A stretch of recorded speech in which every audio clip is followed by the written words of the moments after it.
Oke, oke, oke, siap. Baik, Assalamualaikum Kak Edgar Hamas. Waalaikumsalam warahmatullahi wabarakatuh. Oh, Mas apa Tafsiri. kabar? Ya, apa kabar, Ustaz? Mantap.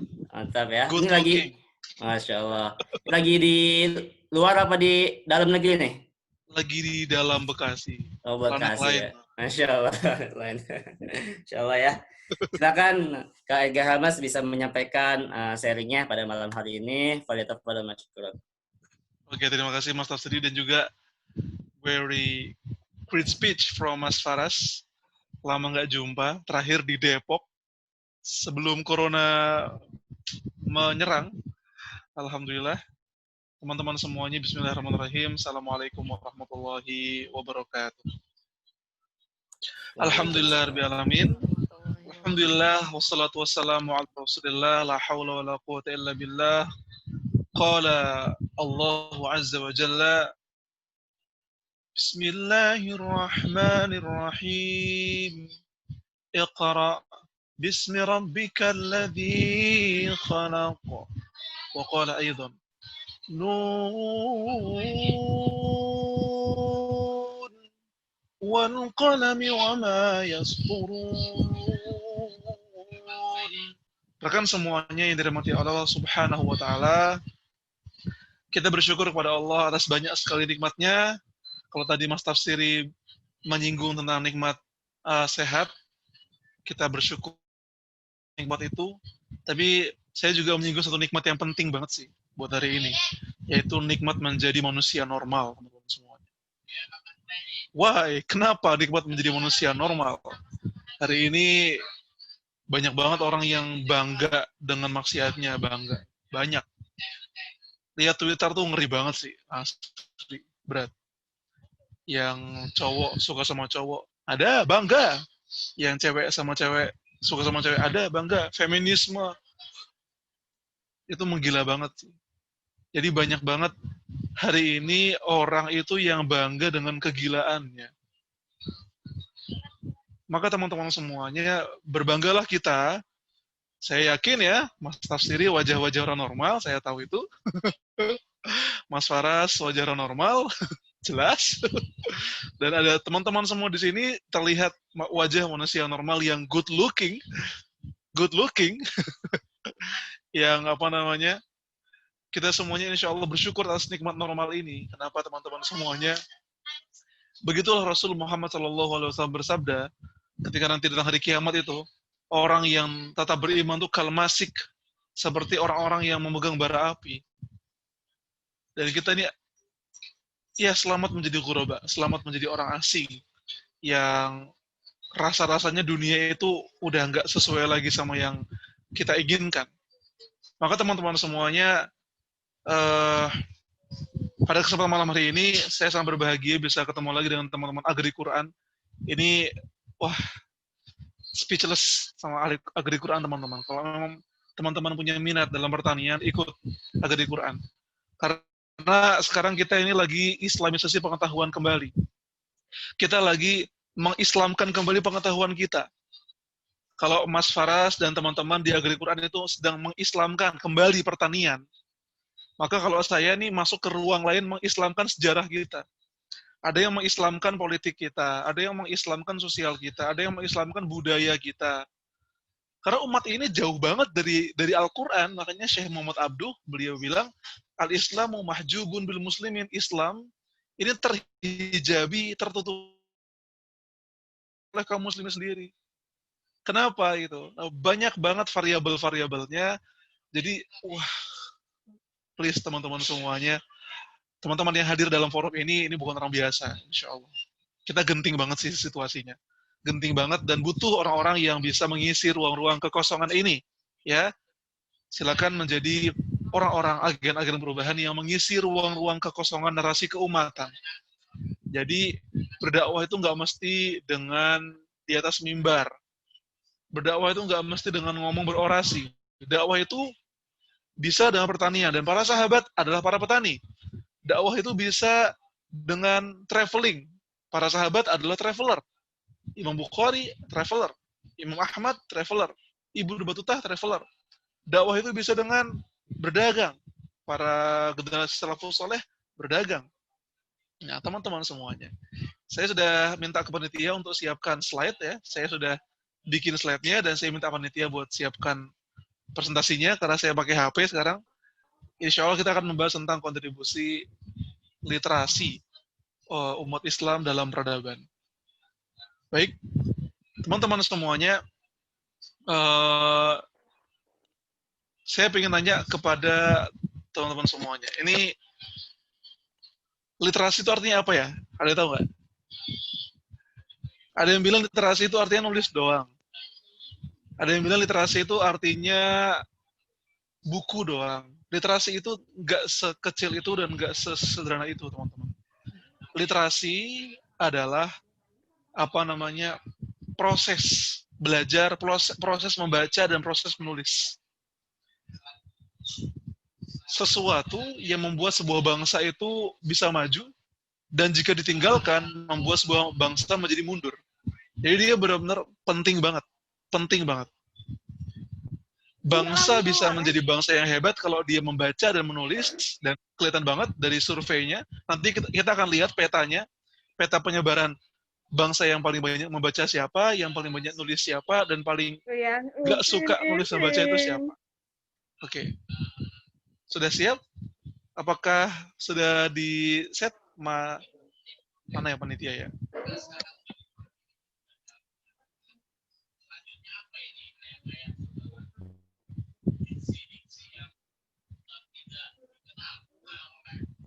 Saya tunggu aja lah ya. Sampai 5, 4, 3, 2, 1. Oh, belum. Ya sudah, saya buka dulu ya slide-nya. Karena saya harus punya catatan ya kalau mau menyampaikan. Kalau menyampaikan saja tapi nggak pakai catatan, itu nggak ikut sunnah ulama. Karena ulama itu kalau ngisi harus pakai catatan. Kalau orang ngomong tapi nggak punya bahan untuk omongan, itu biasanya bakal ngawur ngomongnya.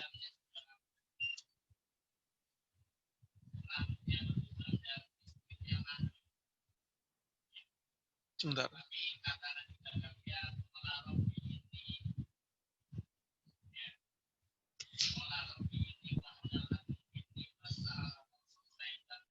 Baik, teman-teman semuanya.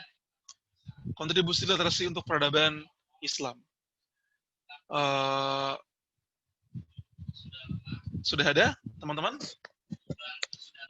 Ya, oke. Saya lanjut ya. Umat Islam itu sejak awal dikenal sebagai umat Iqra.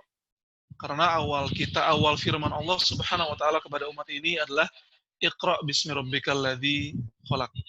Bacalah dengan nama Tuhanmu yang Maha Esa. Baca, bayangin. Jadi bayangin teman-teman semuanya, di Mekah itu nggak biasa. Yang namanya baca tuh nggak biasa. Ketika Al-Quran pertama kali turun, itu yang biasa dilakukan oleh orang-orang Arab bukanlah membaca, tapi mendengar sebuah info kemudian menyampaikannya ke yang lain via omongan. Oke, jadi yang paling masyhur, yang paling trending saat itu adalah syair dan dia dijual di pasar-pasar, bukan bukan dengan tulisan, bukan dengan bacaan. Siapa yang paling pintar adalah yang paling banyak menghafalkan syair. Terima kasih, Mas Faras. Jadi ketika Al-Quran turun menuju ke Rasulullah SAW pada satu malam di Gua Hira, itu kata-kata membaca merupakan sesuatu yang masih asing bagi orang-orang saat itu. Maka Rasulullah Muhammad SAW bersabda, "Ma'ana biqari." Ma'ana biqari. Aku tidak bisa membaca. Aku tidak bisa membaca. Jibril tetap memeluk beliau sallallahu alaihi wasallam dan kemudian tetap berkata, "Iqra." Iqra. Bacalah. Rasul menjawab, "Ma'ana biqari." Aku tidak bisa membaca. Kemudian Jibril alaihi salam berkata, menyampaikan apa yang Allah firmankan, "Iqra bismi rabbikal ladzi khalaq."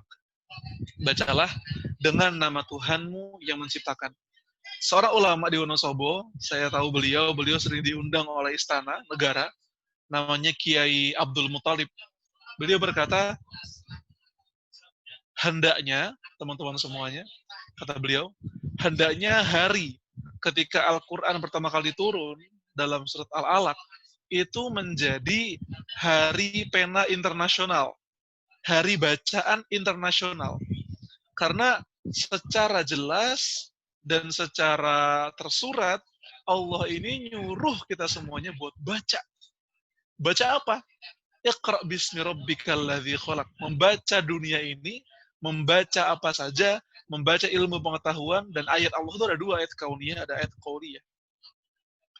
Kalau saja orang memahami spirit ini ya, itu udah cukup sebenarnya.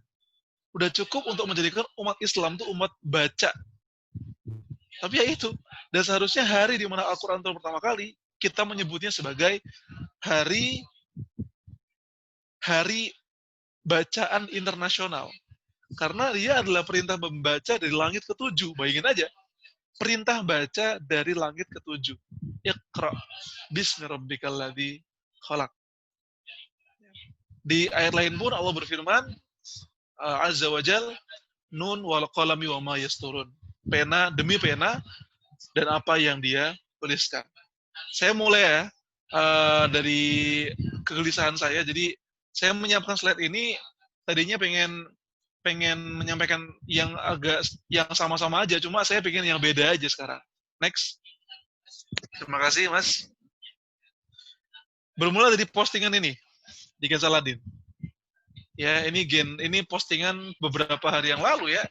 2 hari yang lalu di Gen Saladin, cukup viral, dan ketika saya posting di Twitter cukup membuat orang-orang marah karena pada ya banyak orang yang apa ya, so open minded di Twitter tuh banyak. Nah, saya ngepost sebuah meme ya. Ada seorang lelaki yang dia melek, terus saya kasih tulisan zaman Yunani dan kerajaan Romawi, ada. Kemudian dia merem sebentar, pas buka matanya lagi, tahu-tahu udah zaman Perang Dunia 1 dan 2. Jadi ada sebuah sejarah yang hilang. Ya. Ada sebuah peradaban yang hilang. Sebuah episode yang hilang. Itu kenapa hilang? Kenapa hilang? Lah coba teman-teman semuanya, pernah nggak sih ngebahas di di buku, coba di buku sejarah, di buku SD, SMP, SMA. Kerasa nggak sih kayak gitu? Kita ngebahas peradaban Romawi, Yunani, kemudian kita ngebahas penjelajahan Vasco da Gama, Bartolomeu Dias, Ferdinand Magellan. Kemudian tahu-tahu udah Perang Dunia 1 2. Mana ini? Ada yang hilang ini.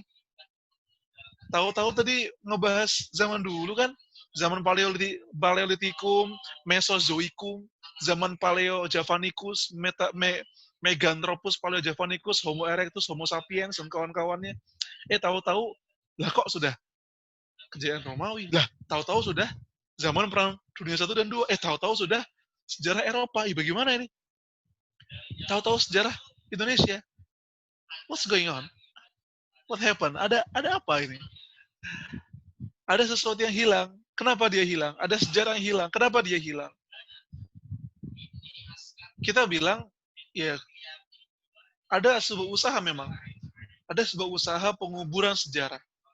Ada sebuah usaha yang benar-benar sistematis untuk benar-benar menguburkan sejarah Islam.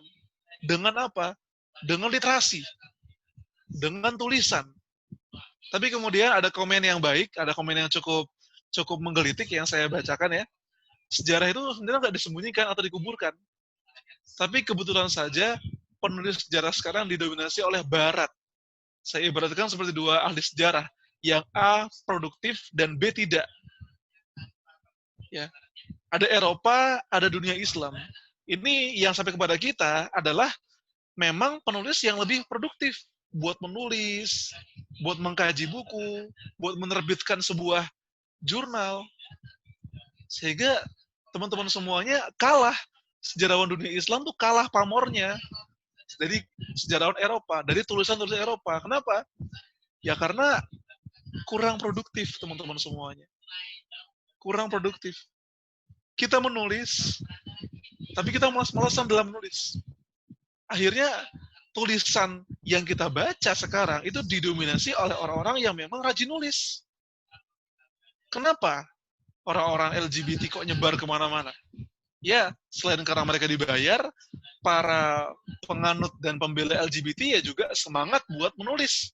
Mereka semua semangat membuat jurnal, mereka semangat membuat penelitian, mereka semangat membuat opini. Sementara dai-dai, orang-orang Islam, ini banyak yang memaknai literasi itu cuma nulis di WhatsApp dengan judul sebarkan, jangan berhenti di Anda. Kalau berhenti di Anda, maka anak Anda atau keluarga Anda akan sakit. Sebarkan ke 10 orang. Kayak gitu. Kita mencukupkan diri membaca itu hanya dengan dari postingan WhatsApp yang nggak tahu sumbernya mana. Mungkin ada situsnya. Situsnya adalah www.postinganviral.blogspot.com. Aduh. Kemudian umat Islam dengan bangganya bilang ke orang-orang, aku udah mendapatkan kebenaran yang luar biasa. Dari mana sumbernya? Dari www.postinganviral.blogspot.com. Kita kalah sama orang-orang yang bikin buku. Kita kalah sama orang-orang yang bikin jurnal. Kita kalah sama orang-orang yang bikin buku sejarah. Kita kalah sama orang yang bikin koran. Ini salahnya umat sebagai pembaca dan juga salahnya umat sebagai penulis. Yang nulis nggak produktif, nggak sepenuh hati, sepenuh jiwa, sepenuh tenaga. Yang baca mencukupkan diri dari broadcast atau tulisan-tulisan yang nggak ada sumbernya. Itu yang menjadi masalah kita. Masalah kita tuh banyak, apalagi termasuk literasi ini. Waduh, PR itu besar banget teman-teman semuanya. Yang baca belum tahu, yang nulis juga nggak sepenuh hati. Jadi satu sisi memang ada usaha buat mengkuburkan sejarah Islam, ya. Tapi satu sisi yang lain memang ada kesalahan umat sendiri, ada kesalahan kita sendiri. Mereka orang Eropa itu memang bangga dan selalu menulis tentang sejarah mereka. Kita umat ini malas. Jangankan malas nulis sejarah, baca aja malas. Itu yang membuat sejarah terkubur. Karena orang-orang yang seharusnya mengingat dan memelihara ingatan umat ini malah tidak mau mengingat. Ya, next. Nah, kemudian dari situ saya tergelitik. Kenapa peradaban-peradaban yang saya sebutkan ada 3 gambar nih begitu terkenang teman-teman semuanya? Oke. Sebentar. Baik, teman-teman semuanya, mohon maaf. Ya. Saya lanjutkan ya. Kenapa peradaban yang 3 ini begitu berkembang dan terkenang? Disebutkan banyak sekali dalam buku sejarah. Pertama, peradaban Yunani. Teman-teman tahu kan, Aristoteles, teman-teman dengar tentang Plato, teman-teman dengar tentang Archimedes. Itu orang-orang yang hidup tuh hampir bisa dibilang ya 1.500 tahun sebelum kita. Malah jauh lagi. Bukan 1.500, bahkan ya hampir 2.000 tahun, 3.000 tahun. Mesir juga. Mesir itu, teman-teman semuanya, itu ada bahkan 3.000 tahun sebelum Nabi Musa. Kita tuh ngira Nabi Musa itu jauh, tapi ternyata Mesir itu lebih jauh dari Nabi Musa. 3.000 tahun sebelum Nabi Musa. Waduh, jauh banget. Dan yang ketiga itu gambar tentang masa penjelajahan Eropa. Masa tentang kejayaan Eropa, Inggris, penjelajahan Columbus, penjelajahan Ferdinand Magellan. Pertanyaannya adalah kenapa peradaban ini begitu terkenang? Ada yang menjawab tadi, karena para sejarawan menulis itu. Itu satu sisi. Tapi teman-teman semuanya ketahuilah, yang membuat mereka itu terkenang, ya karena mereka mengenang diri mereka sendiri. Paham nggak maksudnya? Yang membuat mereka abadi dalam buku-buku sejarah kita adalah karena peradaban itu dibangun dengan tulisan. Lah, emang masanya Mesir udah ada tulisan, Mas? Ada. Bahkan dipelajari, namanya Egyptologi. Egyptologi. Mereka, orang Yunani menulis sejarah mereka. Plato, Aristoteles itu adalah orang yang selalu nulis. Jadi mereka mengenang sejarah, mengenang peradaban mereka ya dengan menulis peradaban mereka sendiri. Orang Mesir kenapa terpelihara dan sampai kepada kita?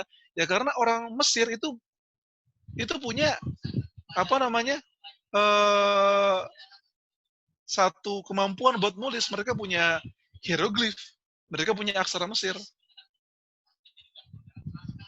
Sebentar ya, apakah apa namanya sinyalnya agak hilang-hilang? Enggak ya? Aman? Oke. Punten. Ya, saya lanjutkan. Terus kemudian di Eropa, kenapa kok orang mengenang Columbus? Kenapa orang mengenang apa namanya Magellan? Kenapa orang mengenang para penjelajah? Karena teman-teman semuanya, para penjelajah-penjelajah ini itu mereka menjelajah sambil bawa penulis. Jadi kenapa Columbus bisa terabadikan dengan baik? Dia sebagai penjelajah, penemu Amerika. Karena setiap penjelajah, ya, sinyal penjelajah itu apa nama? Setiap penjelajah yang menjelajah itu pasti ditemani oleh seorang sekretaris, ditemani oleh seorang katib, seorang penulis. Maka teman-teman semuanya ini imbasnya juga bahaya karena yang nemenin Columbus itu seorang penulis dan penulis ini tuh nulisin sesuai pesanan Columbus, ya tulisnya yang baik-baik aja akhirnya. Columbus adalah seorang pahlawan, Columbus adalah seorang yang hebat, dia menyebarkan peradaban ke Amerika, padahal dia pembunuh, padahal dia pembantai. Padahal ketika di Amerika dia bawa wabah, dia bawa wabah kolera, bawa wabah smallpox, cacar, dan dia membunuh hampir berapa? 50 juta orang Amerika asli. Tapi ya karena yang nulis sejarah itu adalah sekretarisnya Columbus, who cares? Ya, sejarah ditulis oleh yang menang akhirnya. Teman-teman tahu nggak? Pernah dengar tentang Ferdinand Magellan? Tahu ya? Pernah dengar? Magellan. Itu adalah penjelajah dunia yang juga sampai ke Filipina. Tapi nggak banyak yang nyatet, nggak banyak yang tahu bahwa Ferdinand Magellan ini ketika dia menjelajah bumi, dia anggap sebagai pahlawan, dia itu melakukan pembantaian ke banyak desa-desa dan kota-kota kaum muslimin. Dan dia memaksakan kaum muslimin buat murtad ketika dia datang ke sebuah kaum muslimin di Asia. Dan dia mati di tangan seorang muslim. Namanya Lapu-Lapu. Ini bagi teman-teman yang suka Mobile Legends tahu kali. Lapu-Lapu itu pahlawan muslim Filipina yang membunuh Ferdinand Magellan. Karena Magellan ini memaksakan untuk memurtadkan kaum muslimin di mana-mana, di Asia terutama. Dan dia mati di tangan seorang muslim. Tapi ya itu, kalau teman-teman baca Kisah Saladin, Magellan ini diabadikan oleh dunia sebagai pahlawan. Kenapa coba? Karena literasi atau sekretaris yang menulis tentang riwayat Magellan ya adalah orang pesanan Magellan sendiri, dibayar oleh Magellan sendiri. Sehingga apa yang ditulis, ya yang penting, kalau kata bahasa sekarang itu ABS, asal Bapak senang. Asal Magellan senang, ya aku tulis apa saja, asalkan aku dapat fee, aku dapat uang. Yang penting aku nulis sejarah yang baik-baiknya aja. Bantai-bantai, apa itu bantai-bantai? Nggak ada. Menghancurkan sebuah desa kaum muslimin, apa itu? Nggak pernah. Kita menyebarkan peradaban. Kita menyebarkan kebudayaan. Nah, apa pula. Gitu ya. Karena mereka punya literasi. Karena mereka, iya, di samping memang mereka ini bermain-main dengan pena mereka, tapi mereka memang nulis. Kita punya umat yang besar, kita punya sejarah yang besar, kita punya ulama yang nulis, tapi nanti akan saya sebutkan, kenapa umat kita kok sekarang gak nyampe nih buat mengulang atau mendeteksi sejarah kita sendiri. Pun nih saya pengen nanya nih, di Indonesia literasinya nggak jalan. Kita pengen tahu sejarah Demak, pengen tahu asal mula datangnya Islam ke Indonesia, itu pun pusing. Karena masih teori semua. Teorinya Hamka, teorinya siapa lagi, ada yang abad 7, abad 13, jadi banyak. Dan itu masih teori, aduh, gimana? Jadi Masya Allah teman-teman semuanya, kita tuh dari mana? Dari mana? Kenapa? Kenapa umat bisa kehilangan literasi ini? Kenapa umat bisa kehilangan episode yang hilang ini? Wah, mantap. Next. Nah, ini gak asing sih bagi teman-teman yang suka di sini, apa Luffy dan kawan-kawannya. Saya nggak ngikutin sih. Katanya di One Piece itu dikisahkan ada yang namanya Void Century. Ada abad yang sengaja dihilangkan. Ada peradaban atau lintas sejarah, pintasan sejarah yang sengaja dihilangkan. Kenapa? Kalau orang tahu ada sejarah itu, bisa bahaya. Orang bisa tahu hakikat dunia ini tuh sebenarnya milik siapa. Gitu loh. Nah, umat Islam ini kehilangan literasi kita di 2 titik. Andalusia dan Baghdad. Teman-teman semuanya. Andalus, wah bayangin teman-teman semuanya, wah ngeri banget sih. Di tahun 1492, ketika kerajaan Kastil dari Aragon, jadi Ferdinand dan Isabella, menaklukkan kerajaan-kerajaan Muslim, itu mereka masuk ke istana-istana kita, ke Alhambra, kemudian di Granada, mereka ke kota-kota lainnya, ke Murcia, dan banyak sekali benteng-benteng kaum muslimin. Mereka nggak cuma masuk dan mengubah masjid menjadi gereja, enggak. Mereka mengumpulkan buku-buku perpustakaan kaum muslimin di sebuah lapangan, kemudian dibakar oleh mereka. Ini saya sengaja bukan nggak sebutkan ya. Nanti deh ya, di Gensa akan dibahas ya. Di Gensa akan dibahas. Nah, jadi yang jelas ada sebuah waktu di tahun 1492 ketika Islam baru saja selesai di Spanyol, itu orang-orang, pastor-pastor dan pemerintahan Spanyol sambil mengkampanyekan pemurtatan untuk kaum muslimin, mereka juga punya komisi untuk mengumpulkan buku-buku kaum muslimin yang kalau dihitung teman-teman semuanya, ada seorang sejarawan Perancis namanya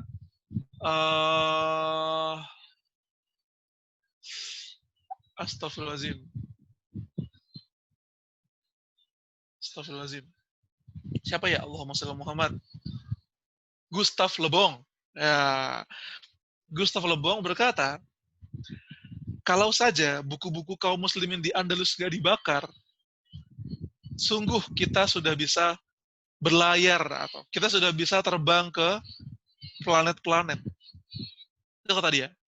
Kalau saja buku-buku di perpustakaan Andalusia nggak dibakar, sungguh sejak dulu kita akan sudah bisa mencapai permukaan planet-planet.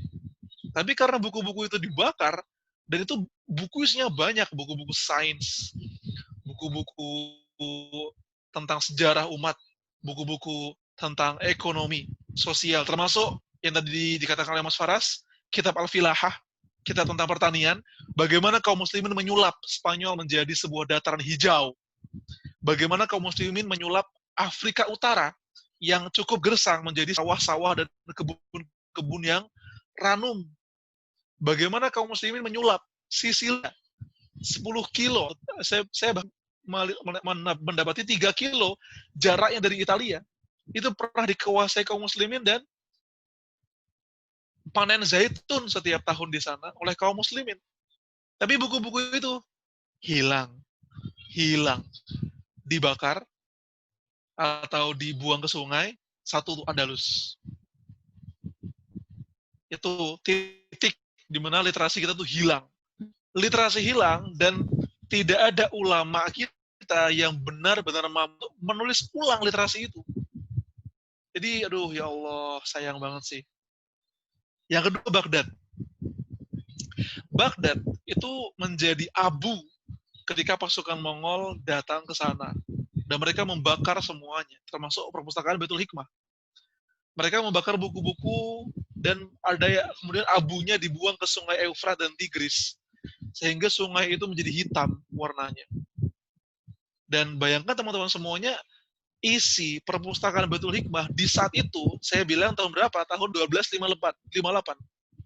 Tahun 1258, isi perpustakaan zaman dulu aja itu udah ada 400.000. Itu angka fantastis teman-teman semuanya. Angka fantastis asli. Di tahun 1258, itu berapa tahun? Jarak itu ke kita. 800 tahun yang lalu. Sebuah perpustakaan itu punya buku sampai 400.000. Dan, naudzubillah min dzalik, dibakar sama Mongol. Makanya kita kenal kemudian ada seorang ulama yang berusaha untuk menulis ulang ilmu-ilmu yang nyaris hilang itu. Siapa namanya, ada yang tahu? Ini ulama ini wafat di usia 49 tahunan.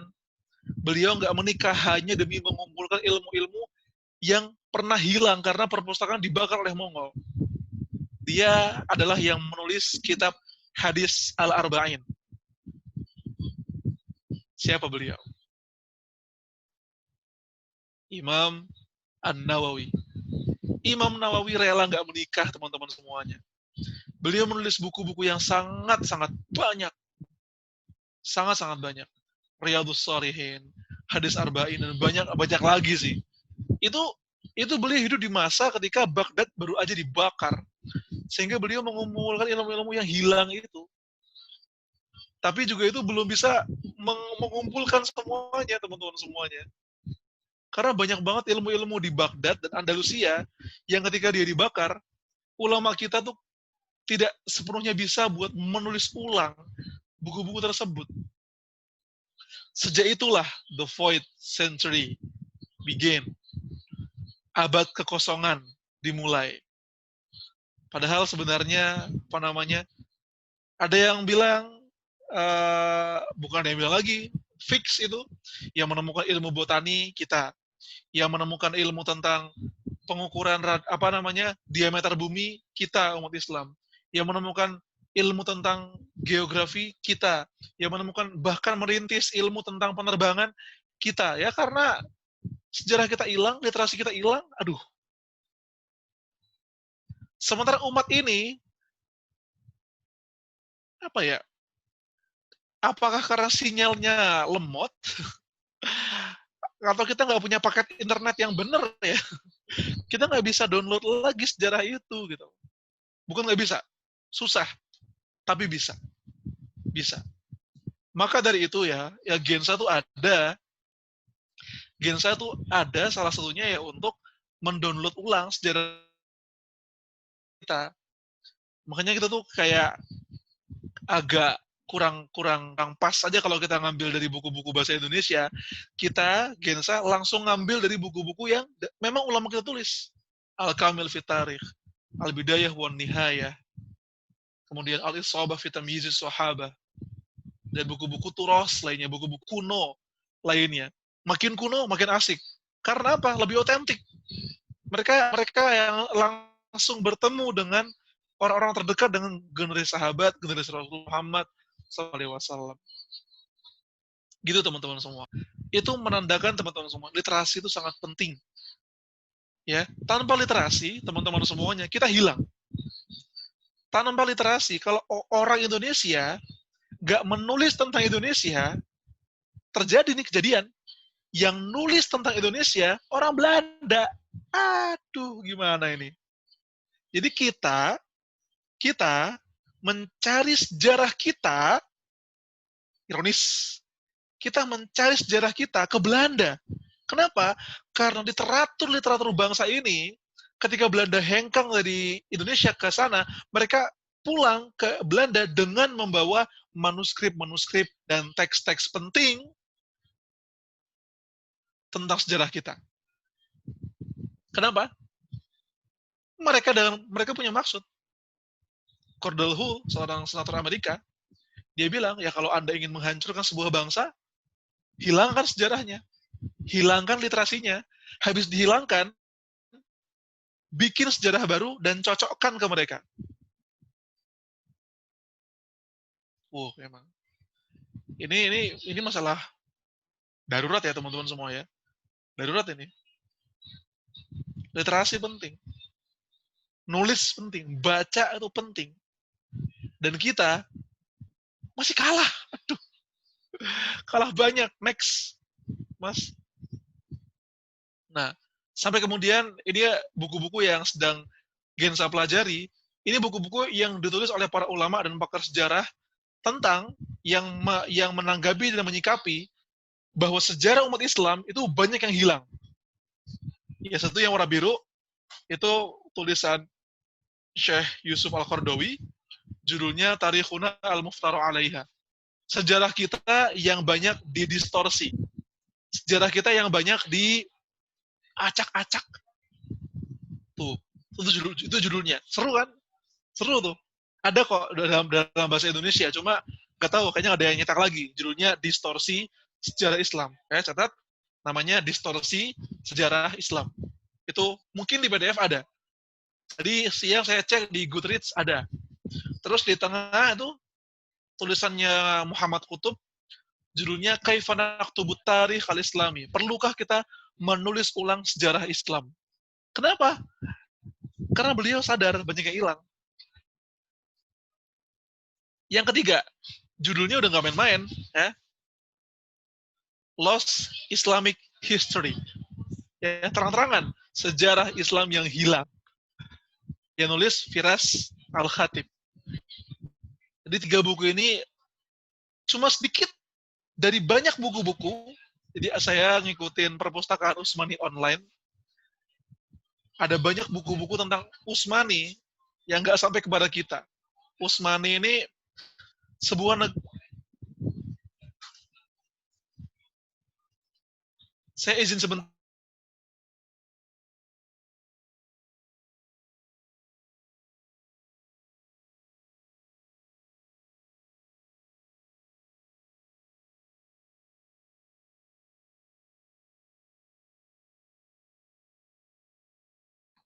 Tes, oke. Ustadznya izin sebentar ya. Sudah banyak masuk pertanyaan nih. Sambil kita menunggu Ustadznya, boleh disiapkan pertanyaannya. Insya Allah kita nanti coba usaha untuk berdiskusi secara langsung ya.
Oke, panitia boleh di-unmute Ustadz Edgarnya. Sudah hadir lagi. Baik, Oke, oke. silakan Ustaz. Oke, tadi kritis soalnya. Kritis Oke. apanya? Tapi kalau nggak, kayak saya, kalau tadi saya nggak apa-apain, wah habis nih. Makanya Ya, Ustaz. habis tadi paketnya. Oh, Masya Allah. Udah Ya, aman, ya, Ustaz ya? ya, ya, ya. Sekarang? Aman, aman, aman. Lanjut, lanjut ya. Silakan, Ustaz. Baik teman-teman semuanya, eh, sudah mulai clear tadi ya. Ulama-ulama kita itu menaruh perhatian pada literasi umat ini yang perlu diperbaikin. Gak cuma literasinya, ternyata sejarah kita yang menandakan literasi kita itu juga benar-benar lagi darurat parah. Sehingga teman-teman semuanya, ini tugas sih buat teman-teman semuanya. Kalau memang teman-teman ini ahli dalam sesuatu, tulis dari sekarang. Barangkali ya, tulisan kita di hari ini, di tanggal, tanggal sekarang? Tanggal 5 September 2020, itu barangkali nggak ada yang baca. Tapi tulisan kita, yang kita tulis sekarang, itu akan menjadi manuskrip yang akan dibaca oleh orang sepeninggal kita. Yang kemudian membuat mereka sadar bahwa para pendahulunya adalah orang-orang yang suka menulis dan orang-orang yang mencatat tentang keadaan peradabannya sekarang. Itu teman-teman semuanya. Ini buku-buku tentang ulama tadi. Kalau yang Lost Islamic History masih dijual sepertinya. Terus yang kedua, Kaifa Naktubut Tarikh Al-Islami, itu dalam bahasa Indonesia artinya perlukah menulis ulang sejarah Islam? Ada terjemahannya. Yang ketiga, Tarikhuna Al-Muftaru Alaiha, distorsi sejarah Islam. Ada juga terjemahannya. Cuma yang nggak tahu, anak-anak zaman sekarang apa mau baca kayak gitu ya. Mungkin kita bacanya apa ya. Udah kayak Butejo aja saya nih. Next. Nah, ini dia teman-teman semuanya. Tingkat buta huruf dunia. Tadi, di awal-awal, kenapa saya sebut sejarah? Sejarah itu kan erat banget sih kaitannya sama literasi, teman-teman semua. Sejarah itu bisa abadi karena ada literasi, dan sejarah bisa hilang karena literasi. Ilmu itu bisa abadi dengan literasi, dan ilmu bisa hilang dengan literasi yang tidak digalakkan. Coba saya ingin nanya, sebutkan teman-teman 4 imam mazhab besar. Yang tahu, saya kirim buku saya yang kedua. Ada? Silakan. Saya ingin, ada yang mau audio boleh, yang mau ketik boleh. Sebutkan 4 langsung ya. 4 imam mazhab. Oh, ini dari Alia Febriana. Oke, Alia Febriana. Saya melihat di chat lebih dulu. Bisa hubungin panitia atau DM saya untuk bilang alamatnya di mana dan nomor HP-nya di mana, biar saya kirimkan bukunya. Oke? Duh, terima kasih teman-teman semuanya. Mohon maaf. Bukunya cuma 1 dulu ya. Kalau jawab semuanya, habis bukunya nanti. Sebenarnya teman-teman semua, saya ingin nanya, kenapa 4 imam ini kok namanya abadi sampai ke zaman kita?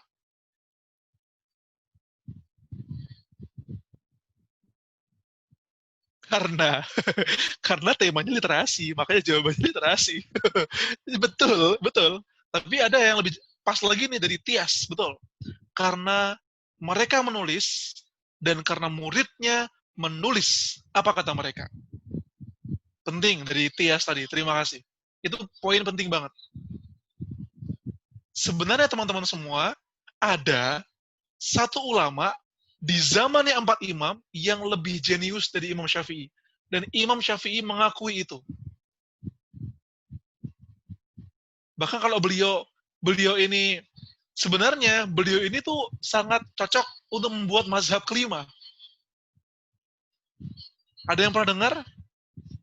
Namanya Imam Laith bin Sa'ad. Bukan Imam Ghazali. Imam Ghazali itu tahun 1100-an. Udah agak beda zaman. Tapi ada namanya Imam Laith bin Sa'ad. Jangan, saya bilang ini aja, apakah ada yang pernah dengar? Kayaknya jarang banget yang dengar kan? Laith bin Sa'ad. Teman-teman semuanya, Imam Laith bin Sa'ad itu, kata Imam Syafi'i, itu jauh lebih pintar dari Imam Syafi'i. muridnya banyak, lebih banyak dari Imam Syafi'i, lebih banyak dari Imam Abu Hanifah. Di Mesir beliau. Tapi satu hal yang membuat Imam Laits tidak sampai ke kita di hari ini. Padahal beliau ini setara kecerdasannya dengan imam 4 mazhab. Karena apa? Karena murid-murid Imam Laits itu tidak menulis apa yang dikatakan oleh Imam Laits. Genting banget. Teman-teman tahu kenapa Gontor itu erat kaitannya dengan Trimurti, dengan Kiai Haji Zarkashi, dengan Kiai Haji Sahal, Trimurtinya Gontor. Kenapa? Karena murid-muridnya menulis apa yang beliau katakan. Ada yang nanya, Mika, Imam siapa nggih? Imam Laits. Tahu? Kalau mau gampangnya, teman-teman tahu keripik kentang Lays, ya? L-A-Y-S, ya. Tapi bukan Lays. L-A-I-T-S, Laits. Laits itu adalah sinonim dari asad. Artinya apa asad nih? Ada yang tahu arti asad? Singo. Jadi singa itu banyak sekali bahasa Arabnya. Ada Laith, ada Asad, ada Haidar, banyak. Ini Laith, salah satu imam yang luar biasa. Tapi karena muridnya nggak nulis, ini muridnya ini emang nge-zoom nih apa gimana nih murid ini. Maka teman-teman semuanya, di sini ya, saya bukan ulama, jelas. Bukan. Tapi teman-teman semuanya, kita memudayakan apa yang kita bahas di sini, kita tulis. Dan al-ilmu qaidun wal kita al-ilmu saydun wal kitabah qaiduh. Ilmu itu seperti binatang buruan. Dan catatan adalah alat berburunya. Qaid suyudaka bil hibalil wathiqah. Ikat buruanmu itu dengan tali yang kencang. Famin lahamaqah antasida ghazalah. Sebuah kebodohan ketika engkau berburu seekor rusa. Watatsrukuha bainal khalaiqi taliqah. Kamu meninggalkan hewan itu di tengah manusia tanpa ikatan. Jadi teman-teman semuanya, salah satu budaya yang perlu kita lestarikan di zaman ini, ketika Ustadz Adi Hidayat ngomong di YouTube, tulis. Ketika Ustadz Abdul Somad ngomong di YouTube, tulis. Allah Ustadz, kan sekarang udah ada YouTube. It will be. Akan datang sebuah masa, teman-teman semuanya.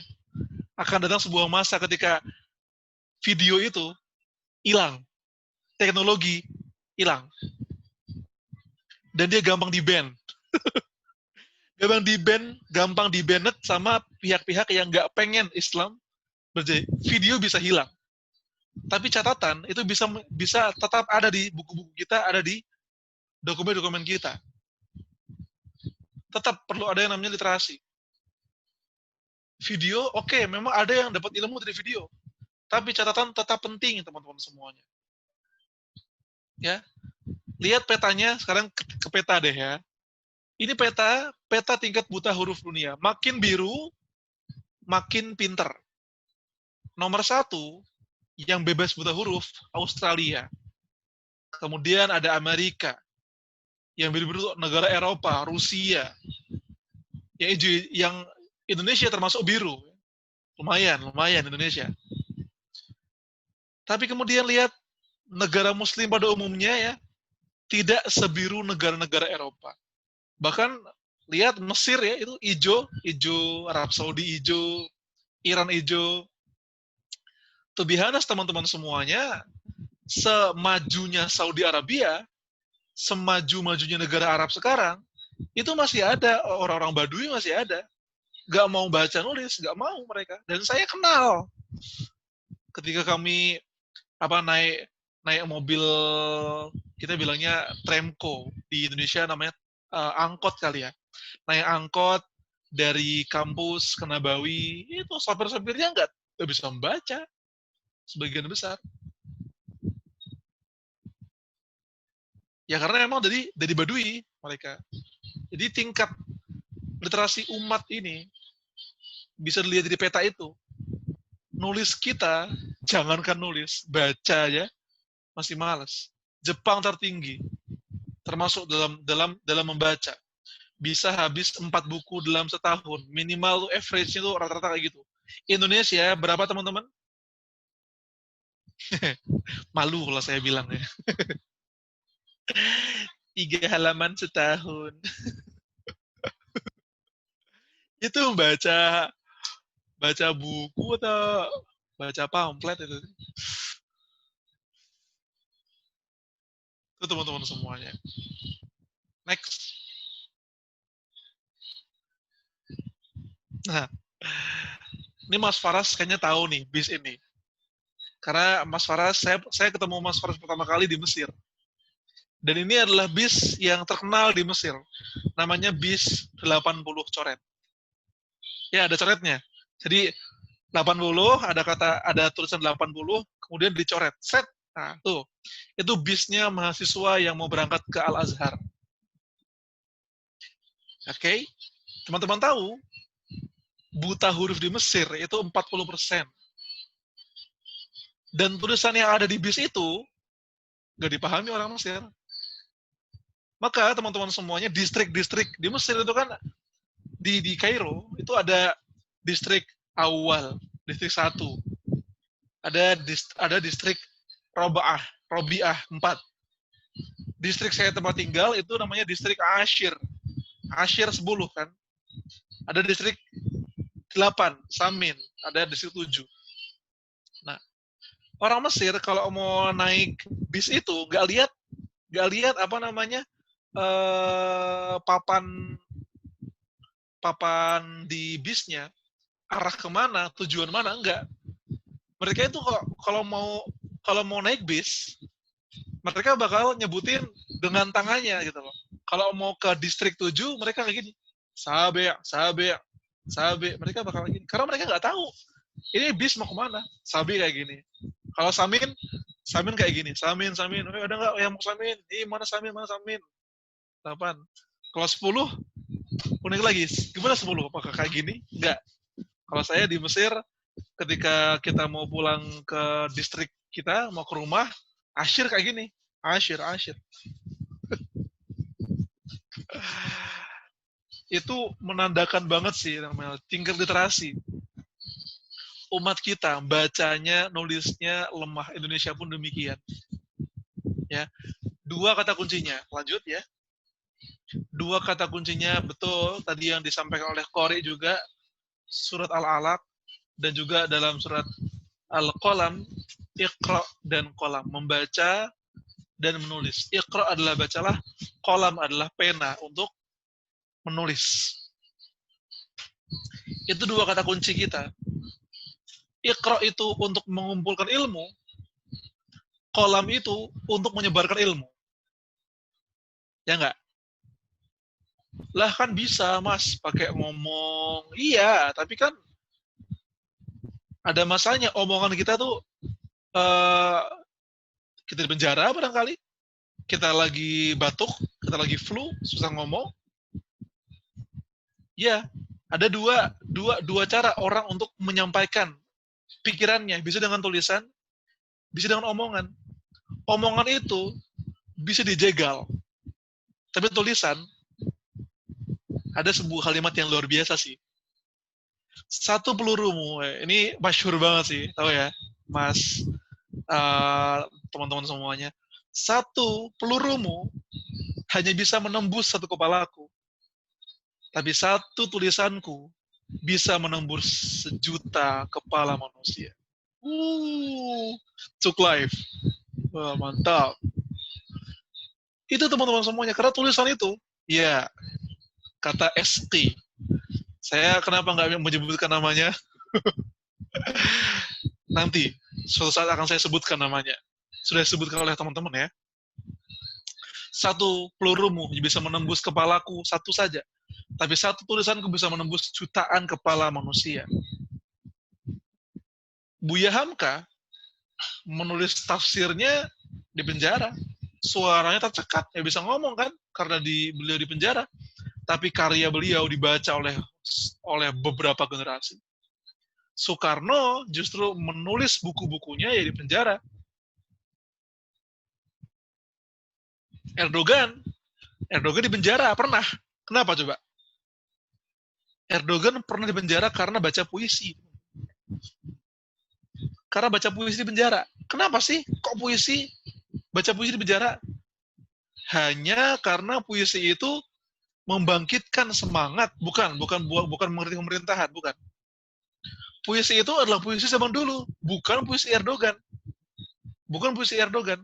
Itu puisi karya Ziya Gökalp. Dan puisi itu ada dalam buku-buku sejarah mereka, usia Turki. Puisi yang biasa, yang dihafalkan oleh banyak anak-anak, hafal. Tapi menjadi berbeda kalau yang ngomong adalah seorang pemimpin. Beda. Di salah satu untaian syairnya. Masjid adalah barak kami. Orang beriman adalah tentara-tentara kami.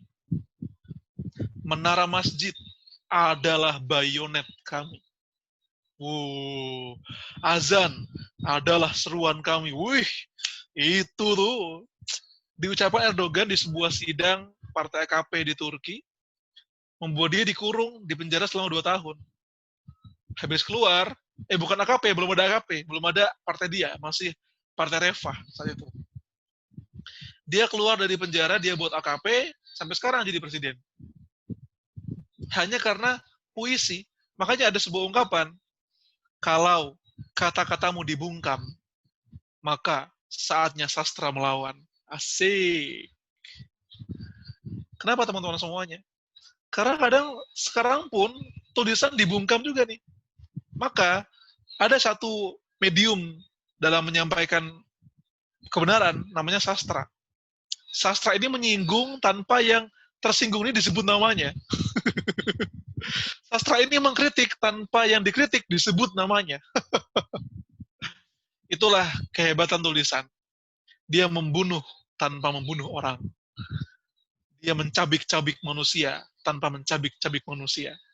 Bahkan tulisan teman-teman semuanya yang menjadi inspirasi berdirinya negara Israel, itu tulisan. Siapa pendiri Zionisme internasional? Nih yang baca, yang nonton Payita tahu nih fans Abdul Hamid II. Oke, betul. Theodor Herzl. Theodor Herzl, teman-teman semuanya, itu sebelum membangun negara Zionis, dia ini membuat sebuah buku dulu, buku saku. Buku saku, kamu teman-teman tahu, pernah ya, anak pramuka ya, tahu kan? Buku Sandi Morse yang kecil itu, tahu? Tahu buku Agenda Pramuka yang ada dasa dharmanya sama tridharma itu? Itu ada Theodor Herzl buat buku saku sekecil itu. Judulnya Der Judenstaat. Negara Yahudi. Dia tulis itu di tahun 1898. Dan orang-orang menertawakannya. Alah, bikin buku saku, cilik, cilik maksudnya. Kecil aja. Emang bisa kamu bisa membuat sebuah negara dengan buku saku itu?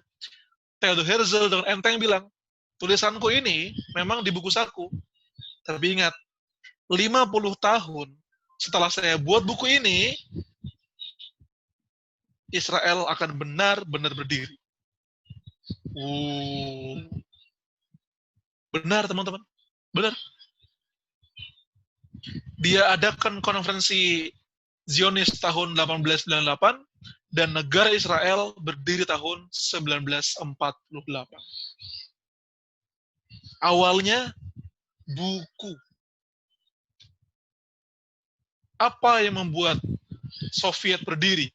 Revolusi Bolshevik. Buku. Das Kapital. Ya kan? Maka teman-teman semuanya, jangan pernah Anda ragukan kekuatan pena.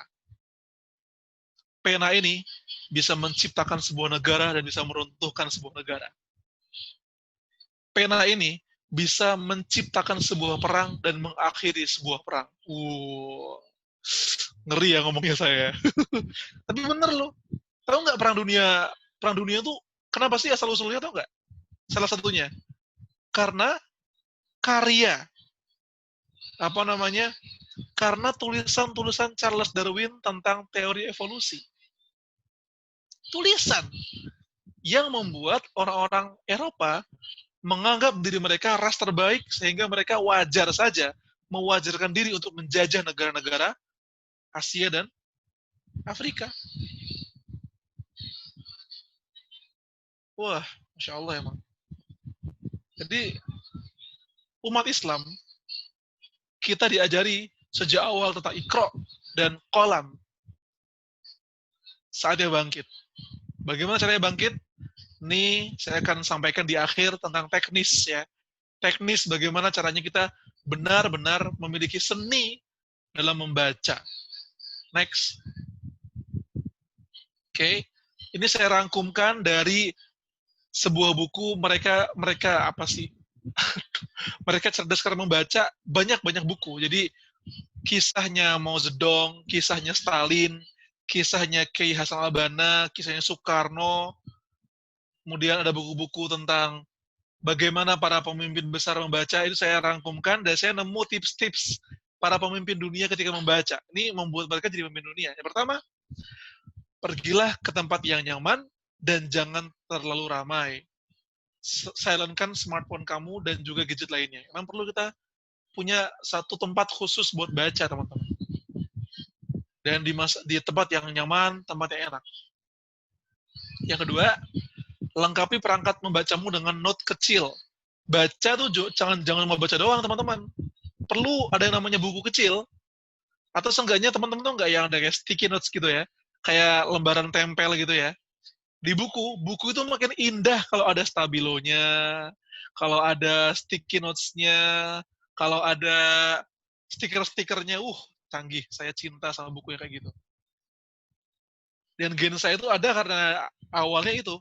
Saya dapat buku, saya beli buku sih, judulnya Mi'ah Udhama min Ummatil Islam, 100 tokoh Islam yang mengubah sejarah.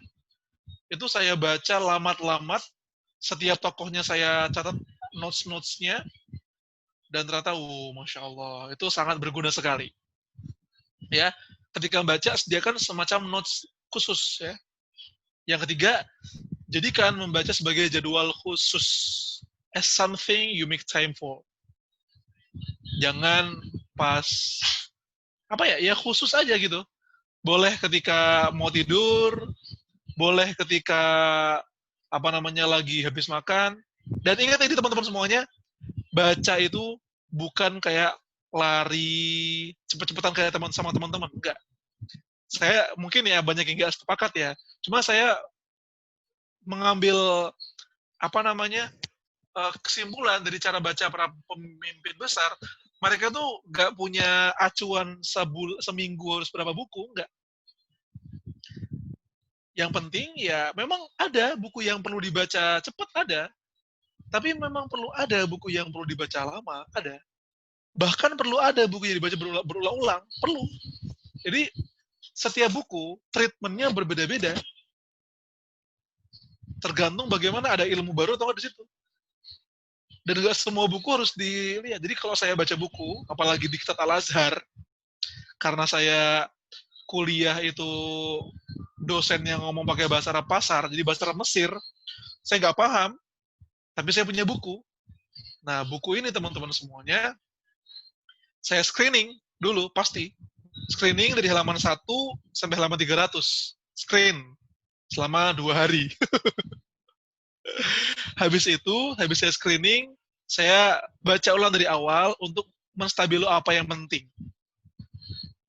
Lah, berarti ada yang nggak penting? Ada. Ada yang nggak penting. Apa itu? Ya, tambahan-tambahan yang nggak asasi. Tambahan-tambahan kayak semacam, yang saya bilang nggak terlalu asasi itu, tambahan-tambahan yang udah dijelaskan di inti-intinya gitu loh. Intinya udah ada, nggak usah dijelasin tuh nggak masalah gitu. Stabilo, kemudian akhirnya fase ketiga saya buat khulasoh. Saya buat rangkuman dari bacaan saya. Itu bisa buat saya ujian, bisa buat saya ngajar orang. Biasanya ngajar orang Brunei sama orang ngajar orang Malaysia. Belajar tuh kita. Kayak gitu teman-teman semuanya. Next, yang keempat, pilihlah buku yang dicetak. Nah, ini dia. Pilih yang dicetak. Karena apa? Ya e-book tuh bisa. Kenapa harus cetak? Perlu cetak. Karena dia akan menjaga mata. Lebih nyaman, satu. Kedua, kita akan ingat posisi paragraf dan halaman akan masuk. Jadi, kita bakal tahu nih, ini tokoh ini ngomong ini di halamannya kayak bagian di kanan deh, seingat saya tuh. Kayak bagian kanan, agak ke bawah deh. Itu kan kita bisa tahu karena bukunya buku asli kan. Sama kayak coba teman-teman sama Ustadz Hadi Hidayat kan ketika ditanya surah ini, buku surah ini, ayat ini di halaman ke ya bagian kanan yang agak ke bawah. Gitu kan kalau Ustadz Hadi Hidayat kan. Ya karena membaca buku yang asli itu bisa membantu kita untuk mengetahui letak-letaknya. Yang kelima, dedikasikan 30-45 menit sehari untuk melakukannya. Jangan biasakan untuk menunda atau meliburkan diri. Itu teknis. Dan teknis ini beda setiap orang ya. Setiap orang punya teknisnya masing-masing, punya caranya masing-masing. Nah Ustadz, kalau habis baca, nulis itu gimana tips dan triknya? Nulis itu, tipsnya cuma satu. Bagi saya. Apa? Nulis. Tuh tipsnya. Yang penting nulis. Apapun, tulis. Mau ngomong, hai guys, wahai diary, aku lagi capek nih hari ini, galau nih aku, selesai sekian, wassalamualaikum. Boleh. Ada, ya teman-teman, hai dia diary, kenapa umat ini umat yang tertidur? Kenapa tidak bangun? Kapan bangunnya? Apakah aku yang membangunkannya? Sekian, assalamualaikum. Ya banyak. Silakan tulis apa saja. Makanya saya sengaja nggak nulis tips nulis apa? Karena satunya tips nulis ya satu. Nulis. Wallahu a'lam bishawab. Mohon maaf kalau kepanjangan. Assalamualaikum warahmatullahi wabarakatuh.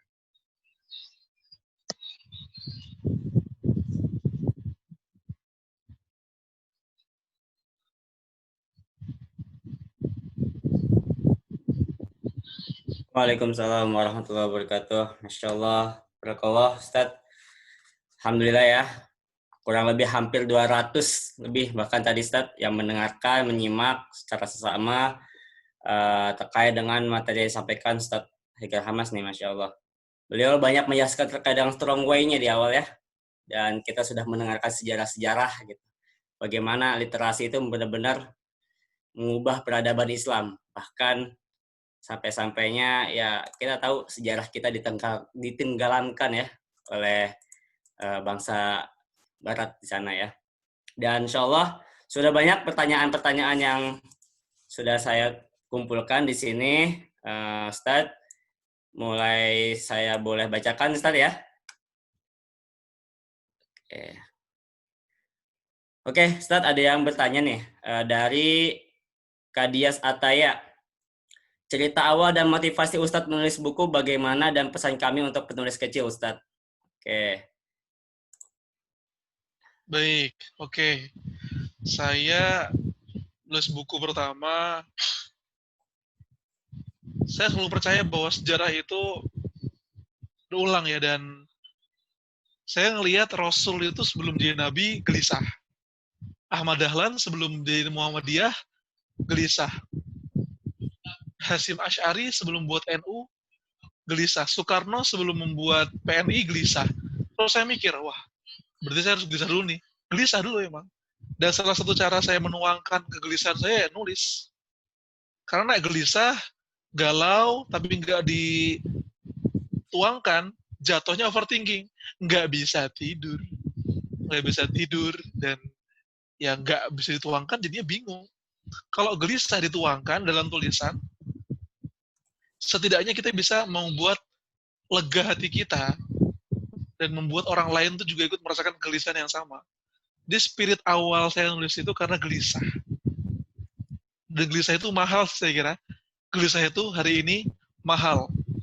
Karena mulai banyak orang yang melihat melihat keluarga cerai, nggak peka, nggak flat aja. Melihat ada anak yang nggak diurusin keluarganya, flat aja. Bahkan nanti ngerinya suatu saat nanti akan datang masa manusia dibunuh di depannya, flat aja. Makanya gelisah dan peka itu mahal menurut saya. Dan sejarah mencontohkannya seperti itu. Maka spirit pertama itu gelisah. Pertama. Nah itu secara fondasi. Teknisnya gimana aku bisa nulis? Karena emang saya karena di pondok nggak boleh nonton TV, saya suka Conan, saya suka Doraemon, honestly saya suka Doraemon, makanya seperti Giant. Maka ayah saya membawa buku-buku yang mana penulis-penulisnya itu menjadi inspirasi saya untuk gaya menulis. Ada saya sebutkan satu, Dr. Adian Husaini. Itu tulisan berat pertama yang saya baca di SMP. Kedua, ini tulisan novel, Kang Abik, Habibur Rahman, El Sirazi. Dilanjut, Mas Andrea Hirata. Kemudian tulisan, ada seorang tokoh yang pandai menulis sesuatu yang berat dengan cara yang ringan. Itu saya temukan di Ustadz Anis Mata, sama Ustadz Salim Afillah. Semua ada coraknya, memang ada sengaja berat. Kayak Ustadz Adian Husaini itu emang sengaja berat kayaknya. Ada yang memang sengaja ringan, seperti Habibur Rahman Sirazi, Andrea Hirata, ada yang memadukan yang berat-berat dan yang ringan-ringan. Anis Mata, Salim Afillah, semuanya punya corak. Ya saya punya proses, Edgar Hamas, tulisannya mirip Anis Mata banget kadang orang bilang gitu. Edgar saya mirip Andrea Hirata banget. Ya karena setiap sekali membaca buku, kemudian suka dengan gayanya, kebawa dalam gaya penulisan. Sampai kemudian menemukan gaya sendiri. Pasti itu. Pasti. Kita ini adalah akumulasi dari apa-apa yang menjadi bagian di hidup kita. Salim Afillah, Ustadz Salim Afillah, ya, beliau adalah akumulasi dari gaya menulis ulama-ulama yang beliau kagumi, seperti Ustadz Rahmat Abdullah, Ustadz Anis Mata, ya kan? Ustadz Cahyadi Takaryawan, Ustadz Fauzil Aldim. Jadi, yang kita lihat pada Ustadz Salim Afillah, yang kita lihat pada Ustadz Anis Mata, itu adalah apa yang beliau baca. Ustadz Anis, beliau jujur, beliau berkata, saya gaya nulisnya beliau, ya nyontoh yang suka beliau baca, yaitu Majmu'ah Rasail atau tulisan-tulisannya Kiai Hasan Al-Banna. Itu. Ya, gitu akhirnya. Maka teman-teman semuanya yang nulis, kamu, teman-teman, ya akan menjadi penulis sebagaimana apa dan bacaan apa yang teman-teman baca, itu menjadi gaya tulisan teman-teman semuanya. Di kemudian hari nanti akan menemukan polanya sendiri. Begitu. Wallahu a'lam bishawab. Kalau ya, fondasinya ternyata hanya gelisah ya. Bagaimana founding father kita, bagaimana ingin dengan cerita ingin membentuk ya negara ini ya, membangun negara ini untuk memerdekakan negara ini karena gelisah. Karena tulisan juga ternyata bisa membangun, bahkan menghancurkan negara itu sendiri, Masya Allah. Barakallah Ustaz. Selanjutnya dari Kang Asep ya, Banten. Bagaimana melawan arus neokolonialisme pada abad 21 dan juga sekularisme dalam dunia pendidikan kita? Serta juga apa strategi dan taktik politik gitu untuk kemenangan Islam, Ustaz? Thank you. Masya Allah. Silakan, Ustaz. Masih di mute, Ustaz? Ustaz, masih di mute? Admin tadi. Oh. Oke. Kalau yang kedua, saya kurang tahu. Bukan kapasitas saya buat menjawabnya. Karena kita temanya literasi. Kalau politik, ya nanti serahkan kepada para ustadz-ustadz yang ada di parlemen ya. Saya tentang literasi saja, bagaimana cara kita melawan ya kolonialisme di bidang pendidikan. Ini kan nyambung ke literasi nih. Kita, teman-teman semuanya, perlu makanya para ilmuwan muslim itu perlu giat membuat buku, perlu giat membuat konten. Hari ini namanya konten. jangan kita kalah sama vlogger-vlogger yang ngeprank gitu kan. Ya literasi dilawan dengan literasi. Ya mereka punya mereka yang berseberangan dengan kita punya satu kelebihan. Mereka menguasai jagat pendidikan. Tapi itu bukan alasan bagi kita untuk nggak nulis atau nggak berkiprah dalam jagat literasi. Tetap sekarang ini sistemnya udah citizen jurnalis yang didengarkan dan dibaca orang bukanlah kolom-kolom yang ada di Kompas atau di Republika Koran, enggak. Sekarang justru yang dibaca orang adalah tulisan-tulisan yang di media sosial. Itu satu sisi kelebihan, satu sisi kekurangan. Kekurangannya adalah orang yang nggak benar leluasa dalam tulisannya. Yang ateis makin ateis, dan dia punya corong. Yang LGBT makin LGBT, dan dia punya corong. Tapi satu sisi dia kelebihan bagi aktivis dakwah. Yang tadinya dia sulit menembus koran, dia sulit menembus penerbit-penerbit, ya hari ini dia bisa. Bahkan kalau saya lihat Teh Kartini Dwi Astuti, seorang influencer Instagram, beliau bahkan membuat sebuah novel di Instagram. Postingannya novel asli. Keren. Ya, taktik yang jitu juga. Karena beliau mikir barangkali, waduh, bikin novel, kasihan orang pada beli. Pesan saya ingin saya sampaikan dengan cara yang free.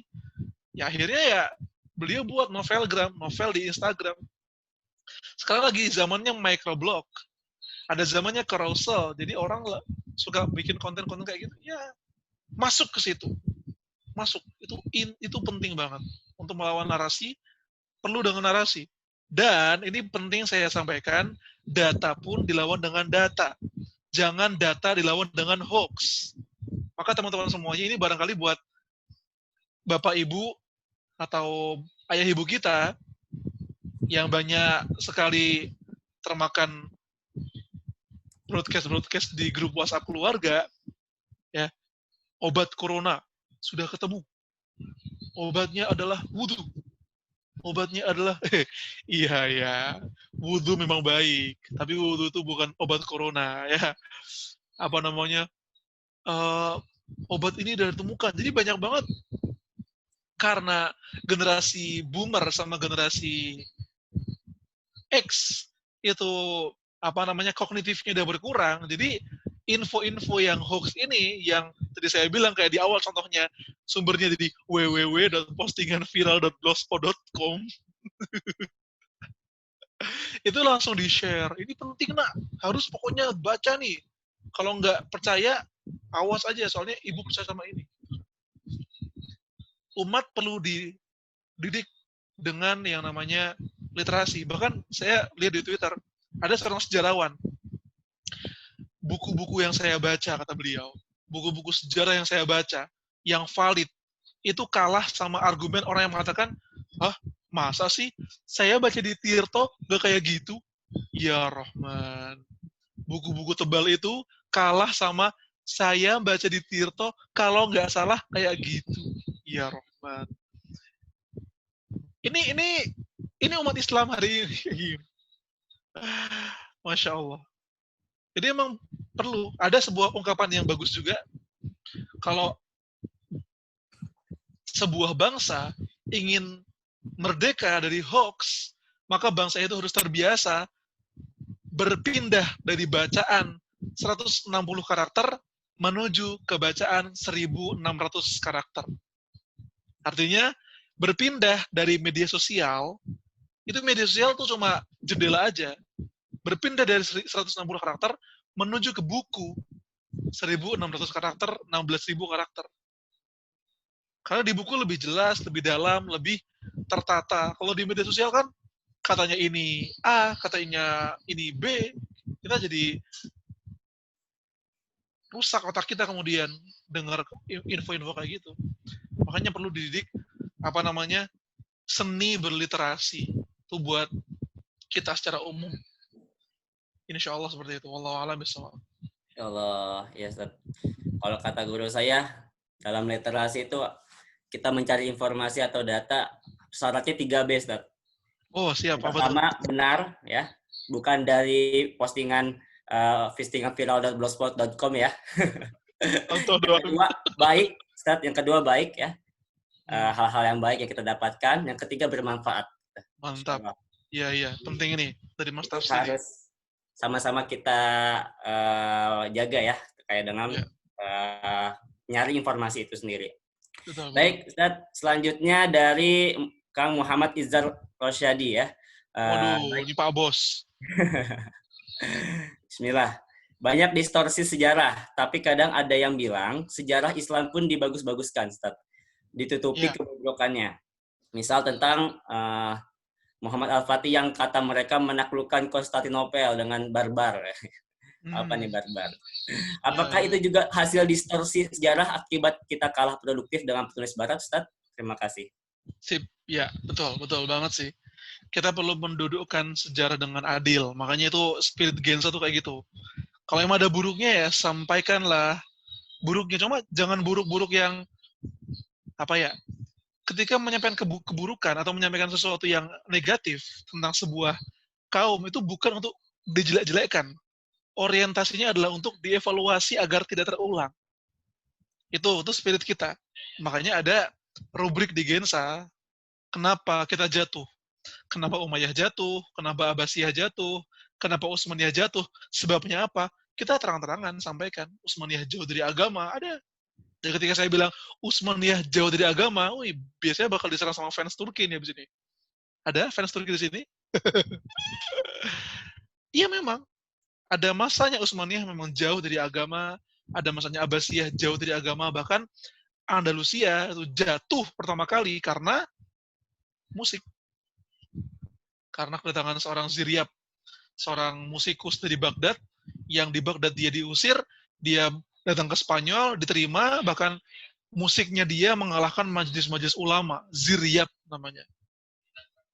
Ya, satu sisi memang sejarah kita dikaburkan, tapi satu sisi ada oknum-oknum yang apa namanya melebih-lebihkan suatu kaum, tapi tidak membuka mata pada nodanya. Ada yang fokus pada noda sebuah kaum tanpa membuka mata pada kebaikan-kebaikannya. Ini terjadi pada perseteruan sekarang hari ini antara sebut saja apa namanya konflik gengsi antara negara hijau dan negara merah. Ada yang pro hijau, ada yang pro merah, ada yang pro Utsmani, ada yang pro apa namanya dinasti Saudi. Semuanya punya kebaikan teman-teman semua. Adapun tadi contoh yang Mas Izar katakan tentang Al-Fatih ketika membebaskan Konstantinopel dengan barbar, itu to be honest, justru sebenarnya yang menulis tentang sejarah Konstantinopel itu lebih banyak adalah sejarawan Barat daripada sejarawan Islam. Dan sejarawan Barat yang menulis tentang pembukaan Konstantinopel ini itu lebih banyak yang mengabarkan tentang kedamaian Al-Fatih daripada oknum-oknum yang orang-orang kontemporer yang nulis tentang barbarnya aja. Jadi itu saya kira objektif ketika Al-Fatih dia membebaskan Konstantinopel karena saya baca dari buku-bukunya justru malah buku-buku dari sejarawan Barat semua. Dikit dari sejarawan Muslim tuh ada. Karena unik memang. Penaklukan Konstantinopel justru malah ditulis oleh orang yang kalah, sejarawan yang kalah, Eropa, begitu. Mungkin ya yang perlu dibenerin itu tentang cara kita memandang contoh ya sejarah kekhalifahan. Ya, ada khalifah yang luar biasa hebat, tapi ya juga ada khalifah yang nggak benar, ada. Bahkan ya yang memenjarakan Imam Ahmad siapa? Ya khalifah saat itu. Jadi emang teman-teman semuanya perlu adil kita dalam membaca sebuah sejarah. Tapi ingat ya, wala yajrimannakum syana'anu qaumin alla ta'dilu. I'dilu huwa aqrabu littaqwa. Jangan sampai salahnya oknum membuat kita ini tidak punya simpati padanya. Dan jangan sampai kita pemujaan kita pada sebuah kaum membuat kita menutup diri dari noda-noda kesalahannya. Seperti itu. Seperti itu, bro, Mas Bos, Izar, sehat-sehat selalu ya, mantan baru. Insyaallah. Kaizan mau nyapa? Baik, Syukron. Kaizan atas pertanyaan dan jawabannya dari Ustadz Ikrama. Selanjutnya dari Mbak Titi Hidayatun ya, tadi terkait dengan membaca, apakah harus dengan menggunakan buku, jurnal, atau tulisan, Ustadz? Bagaimana jika kita menyimak kajian yang bisa mengganti literasi membaca gitu? Bisa, sangat bisa kok. Apa namanya? Tapi sebenarnya antara membaca dan lihat video itu bertemu pada satu hal yang perlu kita apa namanya follow up. Membaca buku atau mendengar video itu perlu dicek and recheck pada seorang guru. Apa yang kita baca perlu cek and recheck pada seorang guru, apa yang kita lihat di video perlu cek and recheck pada seorang guru. Meskipun yang kita lihat di video juga seorang guru, tapi tetap kadang video itu kan semenit doang kan, tuh. Kadang video 2 menit doang, padahal intinya ada di menit ke-18, tapi yang disampaikan di menit kedua doang yang sampai ke kita. Makanya perlu yang namanya guru, tetap harus punya guru. Jujur, emang saya pernah terjebak dalam buku Syiah ketika SMP saat itu. Saya karena terjebak di buku itu, saya benar-benar emosional. Saya menghina-hina Amr bin As, saya menghina-hina Muawiyah bin Abi Sufyan. Karena buku sejarah yang saya baca di kelas 2 SMP. Yang saya nggak tahu. Alhamdulillah, saya cross-check ke guru. Dan beliau bilang, ini Syiah, yang nulis orang Syiah. Untung aja kan. Saya mikir kemudian, nih banyak orang yang baca buku, benar atau enggak, dan ngerinya nggak ada tempat buat cross-check. Itu salah satu spirit sih kenapa Gen 1 ada juga. Supaya ada tempat bertanya bagi teman-teman semuanya. Jika lo nanya tentang, katanya Ustadz, April Mop itu adalah kisah kaum muslimin yang dibantai ya? Jawabannya adalah tidak pernah ditemukan sumber valid bahwa April Mop itu kisah muslimin dibantai. Ustadz mau nanya, banyak nih contohnya. Kisah tentang pembantaian Utsmaniyah atas Armenia, benar atau enggak? Ya, banyak yang mengatakan seperti itu. Tapi hakikatnya itu bukan pembantaian, karena Utsmaniyah ini memerangi Armenia karena sebelumnya Armenia juga membantai kaum muslimin. Jadi ini perang maksudnya, bukan pembantaian. Itu banyak sekali hal-hal yang tipis-tipis sedikit itu. Sampai kemudian Ustadz mau nanya, ini yang populer, paling populer sih. Dan saya ini kajian para Ustadz. Ustadz, kebenaran tentang kisah Rasulullah menyuapi orang Yahudi itu benar atau enggak? Karena Ustadz Syarif Ja'far Baraja, Ustadz Salim, ulama-ulama kami, dosen-dosen kami di Madinah, bahkan di buku hadis palsu pun, kisah itu nggak ada. Kisah Rasulullah menyuapi orang tua Yahudi, karena dia kesannya itu berlebihan. Gulu. Rasul pemimpin sebuah umat, dan beliau fokusnya banyak. Masa sih, apa ya, mungkin tuh akhlak yang bagus, tapi gak proporsional ya. Rasulullahnya ngasih makan orang Yahudi itu kurang proporsional. Kayak gitu. Harus punya seorang guru.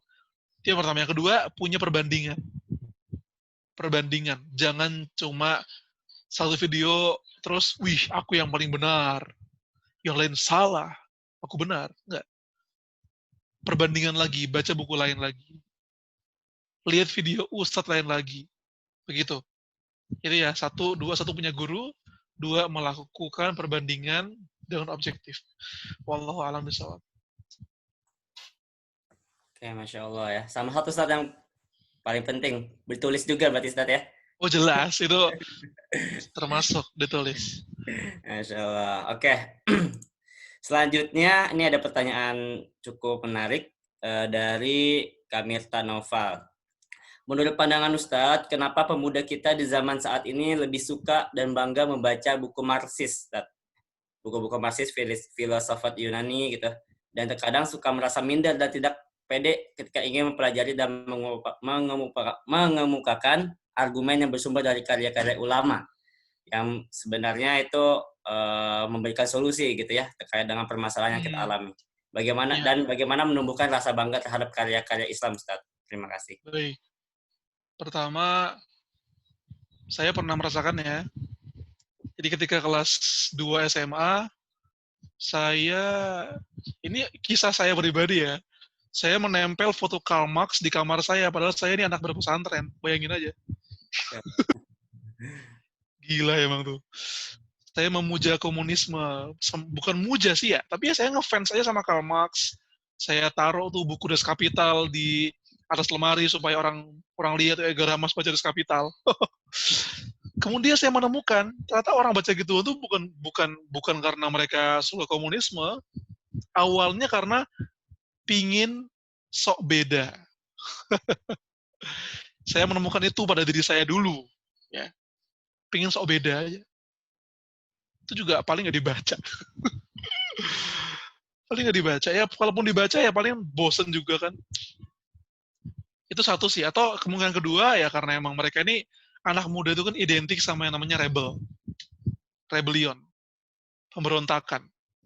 Ya, ya buku-buku seperti itu ya bukan bukan tidak apa-apa buat dibaca, tapi ya tidak masalah sih menurut saya buat dibaca. Tentu, makanya filternya itu satu harus punya guru, makanya ustadz, ustadz, dan punya perbandingan. Ketika membaca komunisme, Das Kapital, kemudian buku-bukunya Angel, buku-bukunya apa namanya Machiavelli, itu juga perlu diimbangi dong dengan nanya ke para guru, nanya para ustadz, baca buku-buku Islami juga. Itu sih menurut saya karena emang sok gengsi aja, pengen sok beda aja gitu. Kalaupun yang kedua ya karena emang mencoba rasa ingin tahu, memang anak muda kan kayak gitu ya. Anak muda itu kan suka ingin merasa ingin tahu gitu ya. Tapi kemudian pada akhirnya ya buku-buku karya ulama itu jauh lebih hebat dari Karl Marx. Sebab satu, buku-buku ulama itu ditulis dengan gaya ilmu mantik yang terbaik. Ilmu mantik ini adalah cara cara bagaimana ulama menulis dengan bahasa yang singkat namun bisa menjelaskan sesuatu yang panjang. Itu buku-buku ulama kita. Makanya kalau mau baca buku-buku ulama, buku yang bikin kepala ini jadi rapih ya. Oke, saya bilang dengan bahasa yang saya pilih baik-baik, kalau ingin baca buku yang bikin kepala rapih, otak rapih, mana yang informasi, mana yang ideologi, mana yang dalil, baca buku ulama kita yang turos. Al-Ghazali, Ibnu Hajar Al-Asqalani, An-Nawawi, itu nulisnya pakai mantik. Kata-kata yang sedikit, kalimatnya sedikit bisa menjelaskan hal yang banyak. Makanya buku-buku itu ada syarahnya, ada penjelasannya oleh ulama-ulama lain. Itu sih. Itu sudah cukup sih membuat kita, apa Karl Marx? Karl Marx itu sibuk nulis buku tebal-tebal, tapi ruang tamunya nggak diurus. Rumah tangganya hancur, karirnya nggak bener. Apa yang mau dibanggakan dari orang yang seperti itu? Makanya dia sama Michael Hart bahkan ditulis di agak-agak bawah. Kenapa Rasul Muhammad SAW ditulis oleh Michael Hart dalam bukunya? Suatu tokoh paling berpengaruh, nomor satu. Karena Nabi Muhammad pemikirannya matang, kehidupan pribadinya matang, kehidupan umatnya matang. Beliau sudah selesai dengan dirinya sebelum mengurus negara. Karl Marx ngurus tentang ideologi, sosialisme, marxisme, tapi gubuknya reot. Gimana itu? Makanya orang kemudian berdalih, wah wajar aja kalau Marx memperjuangkan marxisme. Orang dia orang miskin, makanya dia memperjuangkan perjuangan kelas. Beda sama Rasulullah. Rasulullah kenapa dalam dakwahnya kok memperjuangkan harkat martabat mantan budak? Padahal dia orang kaya. Ya karena yang dibawa Islam itu adalah persamaan. Rasul tidak memperjuangkan kelas. Apa tuh bagian Rasul nggak memperjuangkan perjuangan kaum proletar saja. Enggak, karena Rasul orang kaya, ngapain berjuang orang proletar? Karena memang itu salah Islam. menyetarakan antara orang kaya dan orang yang miskin setara dalam hukum. Begitu teman-teman semuanya. Insyaallah. Gini Ustadz, karena sampai setengah 10 kesepakatan, tapi ada kurang lebih 2 sampai 3 pertanyaan, bagaimana Ustadz? Gimana? Masih ada berapa lagi? Sampai 3 pertanyaan Ustadz. Apa Aduh, diambil satu apa gimana Ustadz? 1 atau 2 kali ya. Oke, boleh. Ini ada pertanyaan yang mirip Ustadz, kayak dari sudut pandang guru atau orang tua nih Ustadz. Jadi eh, bagaimana ya untuk memasyarakatkan literasi ke kalangan anak-anak usia dasar, usia sekolah dasar, apakah dengan pendekatan dongeng gitu ya, atau pengalaman atau seperti apa? Apalagi mungkin siswa-siswi yang tidak punya hobi membaca dan menulis. Ya, sebenarnya sejujurnya sudah banyak buku-buku buat anak kecil yang memang didesain untuk anak kecil. Banyak sekali yang menghubungi Gen Saladin, Mas, kami dari penerbit A, kami punya komik buat anak 3 tahun tentang Al-Fatih, tentang Barbarossa. Wih, andaikan saya lahir zaman ini gitu loh. Dulu saya dikenalkan dengan sejarah ketika ayah saya, mungkin anak generasi saya menjamaninya. Tahu nggak sih dulu kita, mungkin Mas tahu sendiri, Mas angkatan berapa Mas? Gimana? Mas lulus SMA tahun berapa? 2014. Oh ya hampir sama, ya hampir sama. Nah, dulu pas SD itu kan kita sering beli semacam kayak snack, tapi ada komiknya gitu nggak? Oh Pernah iya, sih? iya. Ada gambar-gambar. Ya, tuh bapak saya mau mengenalkan saya dengan kisah nabi-nabi dan kisah sahabat pakai komik-komik kayak gitu, 500-an, gopean. Ya kemudian bapak saya selain nyuruh saya baca, juga nyuruh saya buat, Gar, ini komik-komik, komik-komik Jali. Komik bawa ke sekolah, kamu taruh pas istirahat dari jam setengah 10 sampai jam 10, kamu bebasin teman-teman kamu buat baca buku komik itulah. Bebasin. Habis selesai baca, kumpulin ke kamu. Makanya di komik saya bapak saya ngasih sebuah stempel. Pustaka Edgar Hamas. Sewa Rp100 per jam. Jadi sejak kecil udah emang dididik untuk apa menyewakan buku gitu ya. Meskipun saya nggak pernah narik uangnya, nggak pernah. Itu banyak cara sih dengan komik. Makanya saya pingin indah banget sih sebuah kelas di SD itu kalau punya perpustakaan di masing-masing kelas. Perpustakaan ya ada buku-bukunya, dan buku-bukunya buku yang ringan aja, komik-komik. Komik sahabat kan ada banyak. Komik para nabi juga banyak sekarang. Wih, anak saya umur 6 bulan udah baca buku. Udah bahkan ya mungkin ya terlepas dari ini merupakan pasar kapitalisme atau apa, walau alam bukan sih, bukan kapitalisme, tapi ya karena bentuk-bentuk kepedulian umat muslim makin meningkat, maka anak usia 6 bulan pun sudah ada penerbit yang men-setting buku buat usia anak 6 bulan itu ada. Bukunya pakai bantal. Buku pakai bantal itu. Disampul pakai bantal, kalau dimakan nggak rusak. Sampai kayak gitu mikirnya, itu ada. Jadi untuk generasi sekarang jangan takut kita. Kita nggak kehilangan literasi. Kita nggak kehilangan apa namanya referensi. Yang kita hilang itu ya kemauan kita aja. Dan kemauan itu ya perlu terus ditambah dan perlu digali dan perlu disesuaikan. Banyak kok, banyak. Terus banyak nih anak rohis. Kalau SMP gimana? Kalau SMP ini banyak teman-teman SMP yang DM ke saya, Mas Edgar, boleh nggak saya ngeprint artikel-artikel di Gen Saladin buat ditempel di mading sekolah? Saya seneng banget itu. Ya Allah. Seneng banget, seneng banget. Silahkan. Di Gorontalo ada, Makassar ada, Aceh ada, bahkan paling baru itu adalah ada orang Patani yang izin ke saya, Gensa, dialih bahasakan ke bahasa Thailand, kemudian diposting ke anak-anak santri di pondok pesantren di Thailand Selatan. Natung hap, tong hap, gimana tuh ngomongnya? Saya itu memang perlu, mading itu perlu. Ya meskipun di HP juga perlu, tapi kan anak-anak tuh suka visual dengan mading juga gitu loh. Apalagi ada desain-desainnya, ada redaksinya, melatih anak buat bikin majalah, melatih mereka buat membaca buku. Mading. SMA pun bisa kayak gitu. Instagram tuh ya buat semua kalangan, tapi tetap setiap anak tuh ada fatrohnya, ada masanya, ada kekhususannya. Anak kecil ya perlu dikenalkan dengan buku, perlu, harus. Jangan pakai Instagram. Waduh, kasihan. Perlu pakai buku. Anak SMP pakai mading dan lain sebagainya dan lain sebagainya. Kalau anak kuliahan ya pakai jurnal, pakai buku yang nyebar sekarang sudah cukup gitu. Insyaallah, terima kasih Ustaz. Selanjutnya ini pertanyaan terakhir terkait dengan buku sejarah Ustaz. Yang insyaallah kan antum mendalaminya ya sampai saat ini. Bagaimana terkait dengan yang ingin mendalami buku sejarah tapi kendalanya ngantuk Ustaz. Kurang Oh mood iya. gitu. Karena tulisan panjang gitu Ustaz ya. Tapi kalau baca Memang. novel sehari aja kuat Ustaz. Habis gitu. Betul, iya. Motivasinya Ustaz. Begini emang kita perlu stimulan. Saya ini saya SD ya. Ini saya nggak nyuruh orang, tapi saya pas SD itu saya justru kenal sama sejarah karena ada sebuah permainan Age of Empire. Mungkin Mas Tafsir tahu nih. Iya ya. Atau ada game Stronghold Crusader.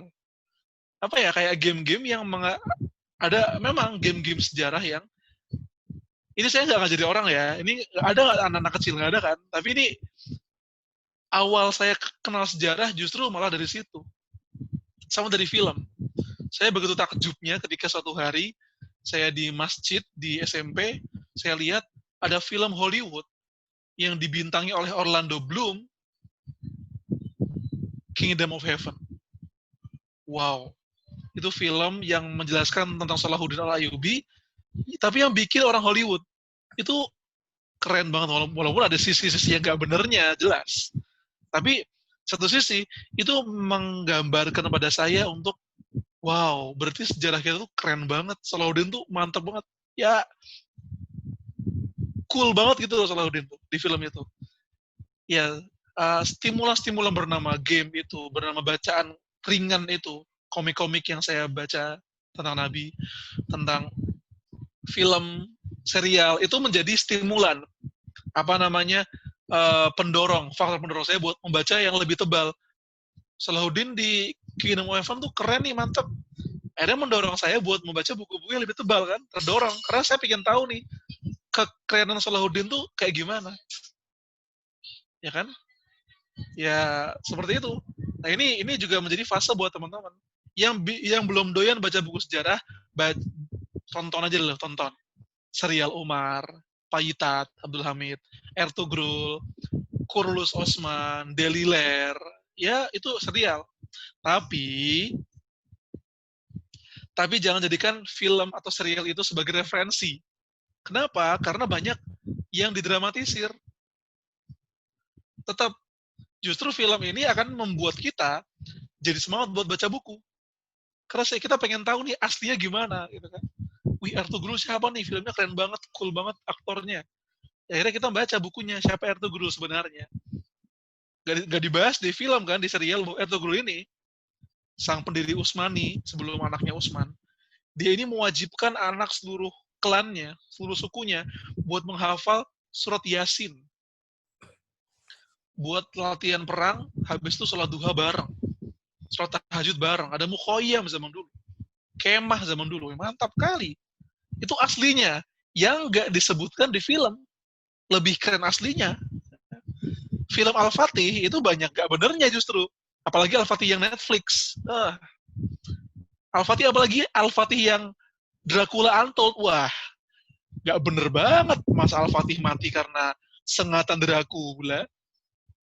Tidak islami sekali. Apakah dia sempat mengucap la ilaha illallah? Kan aneh dia mati karena Dracula. Jadi emang film itu sebagai faktor pendorong, tapi tetap harus baca buku sejarah yang jelas. Nah, apa yang menjadi buku sejarahnya yang pas? Nih, penulis-penulisnya, ya. Bisa dicatat atau diapalkan juga boleh. Kalau tentang tadabur sejarah, Dr. Roghib Sirjani. yang saya sebutkan ini sudah ada terjemah semuanya ya. Jadi jangan khawatir, sudah ada terjemahnya. Dr. Roghib Sirjani. Tentang riwayat yang secara penuh, Dr. Ali Muhammad As-Salabi. Sejarah bergambar, ada Dr. Torik Suwaidan. Atlas sirah atau atlas sejarah itu ada Dr. Syauki Abu Khalil. Itu bisa teman-teman dapatkan di banyak penerbit. Tapi yang paling mantap sih, ini bukan sponsor ya, penerbit Al-Kausar, bagus. Kalau yang mau ringan-ringan sejarahnya, penerbit Pro Media, bagus. Dr. Syauki Abu Khalil. Ya, tuh kalau atlas tuh keren. Saya punya 2 referensi atlas, jadi saya makin seru baca sejarah, lihat atlasnya, wih mantap. Jadi kayak main game juga. Atlas tuh ada Dr. Syauki Abu Khalil sama Dr. Sami Maghluth. Maghluth. Maghtluts. Maghluts. Itu orang Mekah beliau. Begitu teman-teman semuanya barangkali. Wallahu a'lam bishawab. Kalau orang Indonesia siapa? Nah, orang Indonesia ceramah-ceramahnya Ustadz Budi Ashari, ceramah dan tulisan Ustadz Asep Sobari, bukan satu wazan kan? Budi Ashari, Asep Sobari. Emang udah sejarawan tuh nama-namanya keren-keren gitu. Kemudian Ustadz Khalid Basalamah, Ustadz Alwi Alatas, Ustadz Tiar Anwar Bahtiar, Ustadz Happy Andi Bastoni, Ustadz lagi Arta Wijaya, Ustadz Agung Waspodo, itu hebat. Oke, begitu teman-teman semuanya. Wallahu a'lam bishawab. Jadi dicari pemantik starternya dulu ya, Ustaz ya, dengan menonton film gitu ya. Baik, jazakallah pada Ustadz Tegar Hamas yang sudah membawakan materi pada malam hari ini. Mohon maaf sekali lagi pada teman-teman semua yang sudah bertanya tetapi belum bisa terjawab ya secara penuh karena ada yang baru masuk juga ya. Semoga tidak mengurangi ya semangat kita untuk membaca dan menulis ya, mempelajari literasi. Insyaallah seperti itu, Kak Harga Hamas, Ustadz Harga Hamas, terima kasih. Kita terakhir bisa foto bersama dengan Ustadz Harga Hamas, boleh open video. Panitia sudah ada yang memfoto.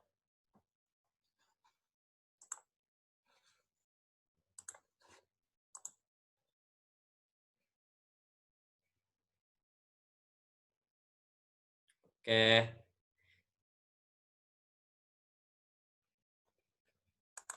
Sudah siap ya? Saya hitung ya.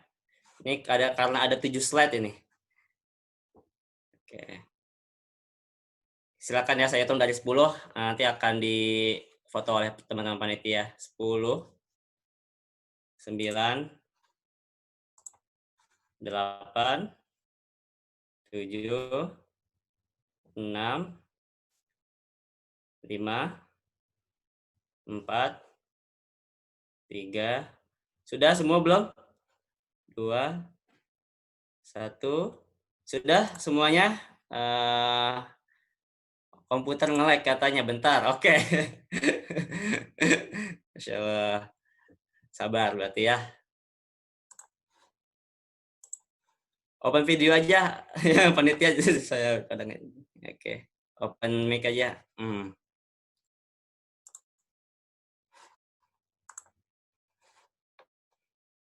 Oke, masih sabar, masih proses pengambilan foto. Oke.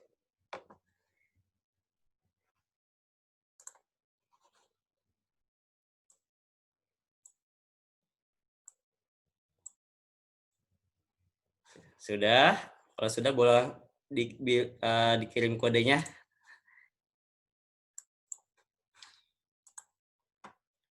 Insyaallah mengutip dari yang tadi Ustadz sampaikan bahwasanya ilmu itu seperti binatang buruan dan catatan adalah alat berburunya ya. Jadi ikat buruan itu tersebut dengan tali yang kencang. Suatu kebutuhan ketika kita atau engkau semua yang berburu seekor rusa, kemudian engkau meninggalkan hewan tersebut di tengah manusia tanpa ikatan ya. Insyaallah seperti itu. Apakah sudah selesai? Teman-teman Tia yang sudah foto, kita ucapkan jazakallah khairan katsir kepada Ustaz Ega Hamas. Atau Ustaz ada closing statement Ustaz? Sedikit aja, silakan ada menutup. Closing statement. Apa ya, teman-teman semuanya? Akan semua yang dirahmati Allah Subhanahu wa taala. Umat kita, sahabat radhiyallahu anhum, itu menjadi orang-orang hebat karena mereka benar-benar menghargai betul apa firman Allah itu dipegang dengan gigi gerahamnya benar-benar. Ketika Allah bilang Iqra, baca, mereka baca. Maka teman-teman semuanya bisa lihat dalam banyak sekali salah satu syarat kalau musuh mau bebas itu harus ngapain? Harus mengajarkan sahabat-sahabat tentang cara membaca dan cara menulis. Itu terjadi di perang Badar. Tawanan Quraisy yang mau bebas harus mengajarkan membaca dan menulis kepada para sahabat. Itu jelas sekali. Bahkan ketika penaklukan Persia Romawi, saat di bawah para sahabat mendatangkan orang-orang Persia dan Romawi untuk mengajarkan baca tulis kepada anak-anak Madinah. Memang sih, satu sisi pembunuhnya Umar itu ada yang guru nulis anaknya Sa'ad bin Abi Waqqas. Tapi tetap di situ semangat sahabat untuk memaknai kata Iqra begitu tinggi teman-teman semuanya. Iqra gak cuma Iqra buku, Iqra semesta kita, Iqra sosial kita, Iqra politik kita, jangan menutup diri. Man kana aktsaru wa'yan, kana aktsaru mas'uliyah. Siapa yang bisa peka? Mohon maaf nih kayak gini. Peka melihat zamannya, maka dia akan bertanggung jawab dengan sendirinya. Dia nggak perlu disuruh siapa-siapa. Dia nggak perlu diperintah siapa-siapa untuk bertanggung jawab. Maka dia yang terkapar. Siapa yang mengaku bertanggung jawab? Kalau tidak ada yang bertanggung jawab, biarlah aku yang memutuskan bertanggung jawab atas kemanusiaan itu. Semuanya. Atau sebagian. Jadilah orang-orang yang memanggul beban itu. Hidupmu tidak hanya untuk dirimu sendiri. Hidupmu adalah untuk membawa angin perubahan bagi semesta raya. Selamat menulis, selamat menembus jutaan kepala. Selamat membaca kepala. Assalamualaikum warahmatullahi wabarakatuh. Kepada Ustadz Ega Hamas ya.